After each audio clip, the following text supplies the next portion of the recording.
Stress is the inflammation that robs us of life, energy, and happiness.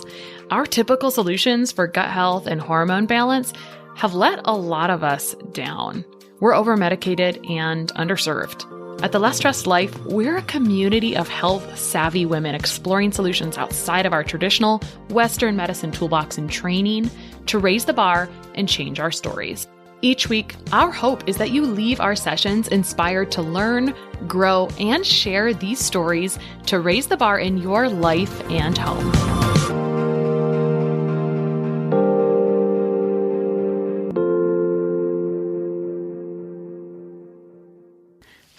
First of all, thanks for being here. We invest quite a bit into the podcast and really appreciate when you come back each week. And we have a lot of goodness coming your way in terms of you taking the driver's seat of your own health over the next couple of months. So can you make sure you're subscribed to the podcast? And would you consider sharing this podcast with someone today? It doesn't have to be this specific episode about poop, but if you look at the list and it makes you think of someone, it would be so helpful. And we would appreciate it so much if you'd send someone that episode. Or better yet, if you want or you feel inspired to screenshot any episode you love, share it on social media and tag me. I'll see that and send you the biggest hug online. So this week's episode really came in as an Instagram question. Someone sent me a message and said, what's the best probiotic? And, that's like such a loaded question. Well, what's the problem? And the context was that it was a teenager that had idiopathic constipation. Now, idiopathic just means like no apparent cause. So that's why we're going to talk about root causes of constipation, because I think things have a cause. So let's back up and talk big picture, and then we'll zoom into those root causes. Nearly everyone experiences constipation at some point of their lives. A recent survey showed that about 16% of Americans and a third of those over 60 suffer from chronic constipation. Now, man, I was surprised to see those stats because I feel like it's so much more, but I'm probably living in a corner of talking to people with irregular bowel movements all the time. So constipation can be the reason for a lot of clinic visits every year and lots of ER encounters. In fact, even my own daughter, a couple years ago at the state fair, we were camping, there was poor hydration, and she was just kind of doubled over in pain. And I'm glad I didn't discount it. And having a friend whose, son had his appendix burst the other day, who was also doubled over in pain. But, it was just sort of like, I'm glad it was that simple, but it would be great not to have an ER visit to realize like, oh, you didn't hydrate and you haven't pooped and you're camping. So anyway, it could happen to any of us. And most of us don't even recognize a lack of a daily bowel movement as constipation. I'm here to tell you that the ideal poop is a type 4 on the Bristol stool chart. If you don't know what that is, you can Google it up. And that looks like a banana, preferably done in the morning, anywhere from 1 to 3 times a day. That's kind of the gold standard. So why you probably wouldn't be listening to this if you didn't know it was a big deal already, but why do we need to go regularly? Well, bowel movements are one of our pillars of detoxification or emunctory functions. I'll talk about emunctory functions in a minute. These are a major way we get rid of toxins and waste from our body. So it's important that this happens regularly so we're not reabsorbing some of those wastes and we create a lot of problems. Anyone who's been through this can attest to feeling kind of uncomfortable, bloated, distended, having gas. So bottom line, it's detoxification. You've got to get it out or you can experience discomfort, brain fog, fatigue, and other issues when you're not clearing garbage. So other waste moving or emunctory functions essential to us include anything related to the lymph system or the fluid system, respiration, so breath. It's a huge part of emunctory or detoxification function, hydration in and out, food in and out, anything we put on or in us that needs to come out. So back to constipation. There are many different causes of constipation. There's like the simple and the more difficult. So diet, genetic predisposition. When I think of genetic predisposition, I think of, I always love to kind of reference like FUT2 genes. Those, and I have very bad genes in a lot of areas, but that just means like I'm going to be more genetically predisposed to having more gut issues than someone else. It's going to take less for me to backslide. Motility, or the migrating motor complex, colonic motility. So this is like the janitor that kind of cleans up. And so when we're eating constantly and we're not giving our migrating motor complex an opportunity to have a break between meals, sometimes that may affect our motility. There's other things that may affect our motility, depression, like essentially neurotransmitter function, which is affected largely by how well we digest protein, absorb amino acids, etc. Because all of that, like 5-HTP, which is a precursor to serotonin, is also shown to help with colonic motility. So if you have slow colon, like these are kind of diagnostic sort of criteria, but it's like, well, why would you have poor colonic motility, or why would you have slow bowel movements? Okay, so causes: diet, genetic predisposition, motility issues, absorption issues, some pharmaceuticals for sure, anxiety. Those are all potential, like there's an emotional component. I always back up and say there's like 3 key angles. You can go about it from the emotional perspective, the structural perspective. Is there motility issues or some other inflammatory issue in the bowels? Is there a nutritional issue that could, or a bacterial imbalance that could affect that? And then also, where are our emotions playing into a role? Everyone has experienced, okay, maybe not everyone, but most people have experienced that being away from home poop problem, right? And people can be, I've had this conversation with so many people recently because it's summer and we're vacationing still. We're kind of wrapping that up anyway. But we can have people that have really struggled to use the bathroom. And I mean, using stimulants in that perspective, there's different types of stimulants, can be a great choice. And at the end of this post, or the end of this conversation, I'm going to give some kind of like quick tips for constipation. But if I've seen people like be within a mile of home, and there's something about just being there that we can't put our finger on that makes you comfortable enough to go. And that is the emotional stuff that's not incredibly tangible, but it kind of manifests and becomes a little bit more tangible when we see that. All right. So other common causes of bowel irregularity would be irritable bowel syndrome, which is kind of I would like to call it a trash can diagnosis. It's like, I have some issues with my gut, so you have IBS. I think that IBS isn't really a root cause. I think that bacterial imbalances and these other causes of constipation are more likely the real cause of IBS. So let's talk about those other causes. We talked about diet, so essentially low dietary fiber intake. But if you have gut bacteria that's imbalanced, your body can't use that fiber properly to make the gut healing fatty acids that it should make. And so instead it ferments that, makes it into gas, bloating, and constipation. So even though gas is common, it's not normal. And that is a paradigm shift. I think personally for me, growing up in my family, I feel like it's a paradigm shift. I don't feel like people recognize that this was bad. Very occasionally, there are some things that maybe people aren't digesting super well. If you don't eat broccoli commonly and it's only cooked at a certain level where its own enzymes are killed, or you don't make your own enzymes to really digest that because of your infrequent consumption of it, then at first, yeah, it might cause some gas. But longer term, that should subside and you should not have regular gas from that. And there might be just certain trouble foods that you can identify and say, I might just have a little bit of trouble digesting those, because gas is a sign of poor digestion. And poor digestion, even if you don't see it, even if you don't see fibers of food on the other side, gas and bloating is part of that. And that bacteria, essentially what happens is the undigested things feed the bad stuff, and the bad stuff is really a huge root cause of constipation. But back to some simpler things, because that may not be the cause for everyone. Even low fiber intake in general, as a big picture piece, means that you're not going to feed your good bacteria. And so the smaller amount of good bacteria you have, that's like a parking lot, and it's going to allow bad bacteria that's kind of under-recognized to come in, set up shop, and cause more issues overall. So, and it doesn't take very long for this to happen, which is kind of annoying. So sometimes by changing our diet dramatically for maybe a week or two, we can actually kind of turn around our bowel movements. So poor hydration, inadequate water intake, like my own daughter's story, and poor mineral intake is a big piece because minerals are essential to the digestive process, including stomach acid production, which is really how we break down those proteins. Not a very, like you don't move or a sedentary lifestyle. And that may just affect migrating motor complex and overall motility. And then another kind of like traditional thing that we look at for poor bowel movements or root causes of constipation is not responding to the urge to poop or not responding to the urge to defecate.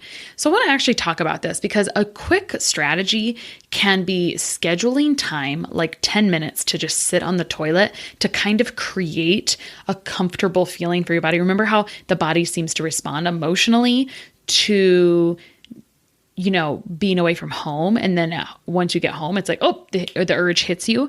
In a similar way, if you start to kind of condition yourself, like to give yourself some time in the morning, because so often we wake up in kind of a stressed fashion.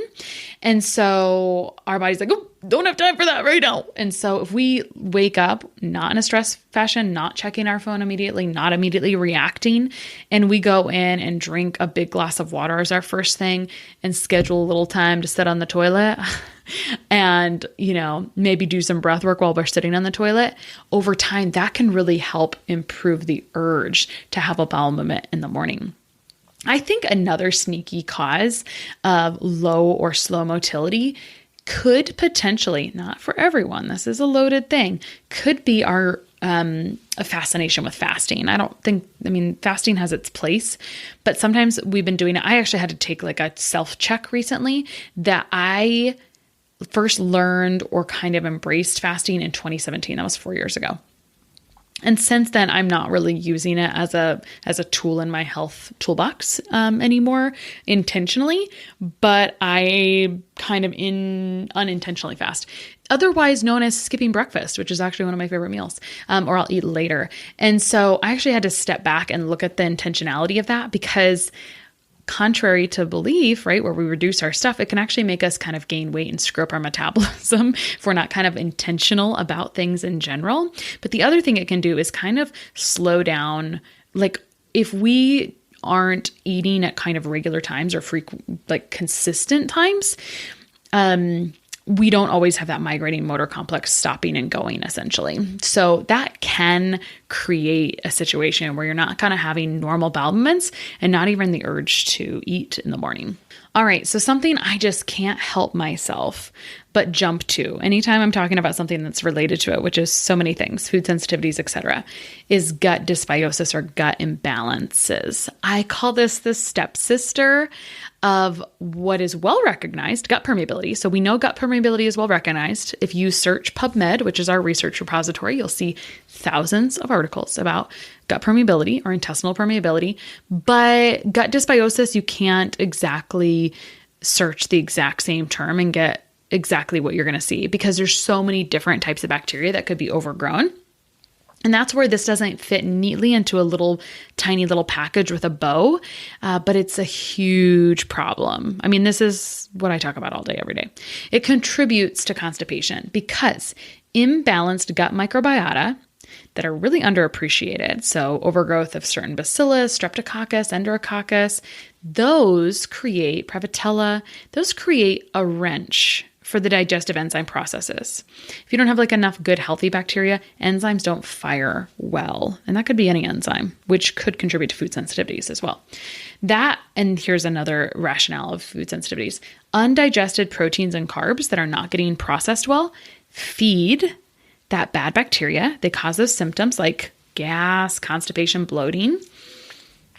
And they can also cause loose stool as well, but then they often contribute to poor bowel movements. So beneficial normal bacterial flora like Bifidobacteria lactobacillus would aid in regularity. So when someone asks me what a good probiotic is, I just don't, for me, I want people to understand what's going on. So there's never a question when someone's like, I have a quick question. I'm like, no, it's not. It's not a quick question because I can't give quick answers.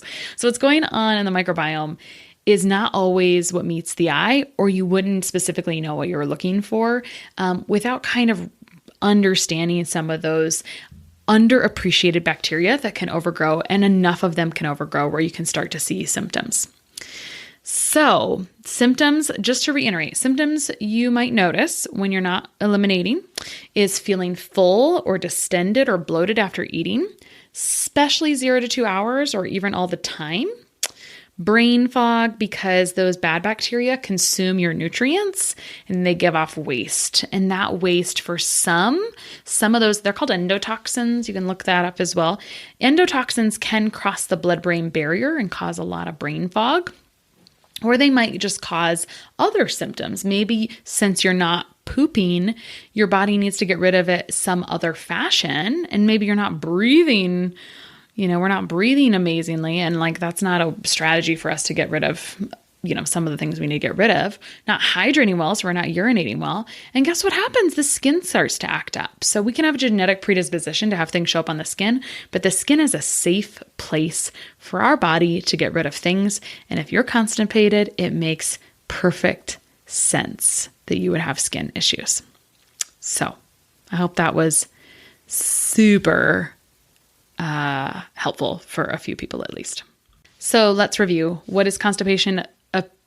Very fully, like in the big picture, it's trouble fully emptying your bowels or having incomplete bowel movements, going less than a few times per week, really less than every day, or passing hard or lumpy stools. That would be the type 1 or 2, aka rabbit turds, on the Bristol stool chart. I don't think it says that on the Bristol stool chart, but everyone knows what I'm talking about. Good to keep in mind, every case is different. It's important to enlist a practitioner who actually understands this. A lot of people don't, but a lot of people do. And I do, the practitioners in my practice do, and there's a lot of colleagues of mine do, but you may not have heard this anywhere else so far. So that's what we're here for. So let's talk about what you can do in the short term when you're trying to go, because you got to get waste out. So here's some of like the basic recommendations you should do first before diving into like full-fledged testing and all these other things. If it's been a long-term issue, great. But here's some basics you can do first. Basics would be hydration, minerals, electrolytes. That's like like the most important thing. You won't move things won't move if you're not well hydrated. It can make a big difference in energy. Those cofactors are needed for a bajillion enzyme reactions, specifically like magnesium is necessary for over 3,000 enzyme reactions, including stomach acid. And my applicable tip here is I wake up and the first thing I do, like I have not had an amazing morning routine, which is kind of like that's kind of the foundation to a good life. But if you can have like 5 things in your morning routine, maybe sitting on the toilet, drinking water, whatever. If you have for most of us, if we can only do one thing, it would be to go drink the water. So my great tip, I think it's a great tip, is to go drink 2 cups of water right early in the morning. You can experiment with this. Sometimes hot water will stimulate motility, or warm water will stimulate motility a little bit. For some people, lemon stimulates the motility. A wall squat after this can really stimulate it. That's like the fancy version of this. Otherwise, hydrate first before you I would say hydrate before you dehydrate if you're going to have coffee. Or by the way, I hate to break it to you, having to use coffee before you can poop is not normal.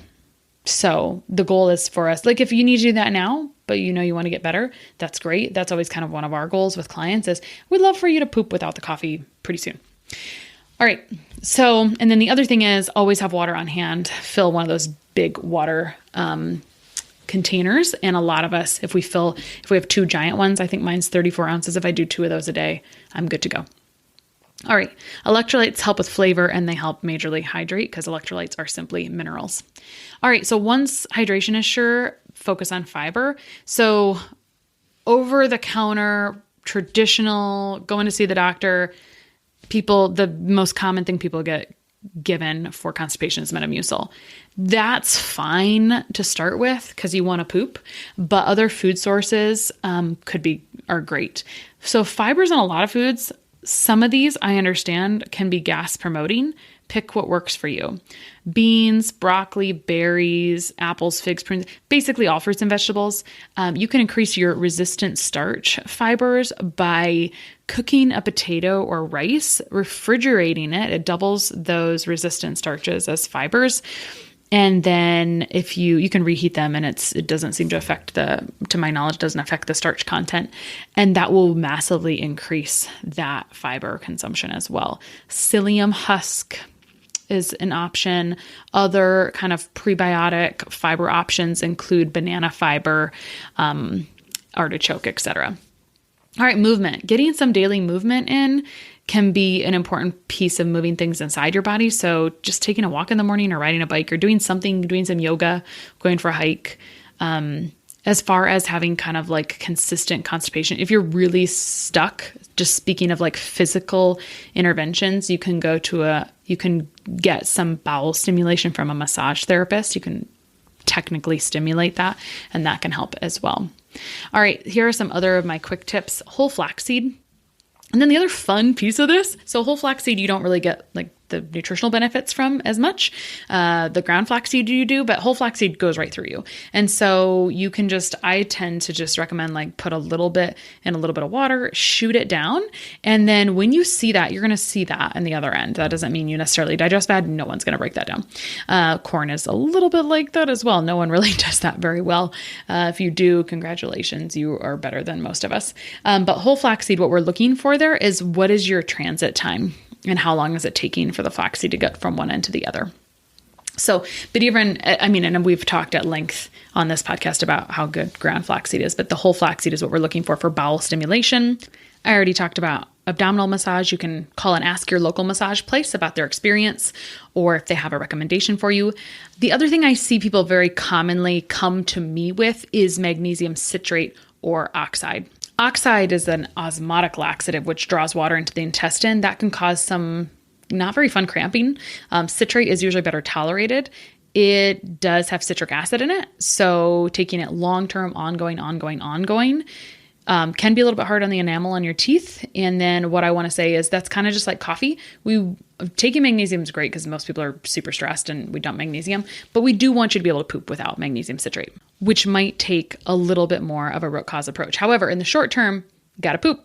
So you can take 500 to 2,000 milligrams at night. Typically, a scoop or two of Natural Calm, not sponsored, 1,000 milligrams or so is an effective dose. Magnesium can be kind of finicky. Start with a lower dose, titrate up so you can notice the effect. Might take up to a couple of days.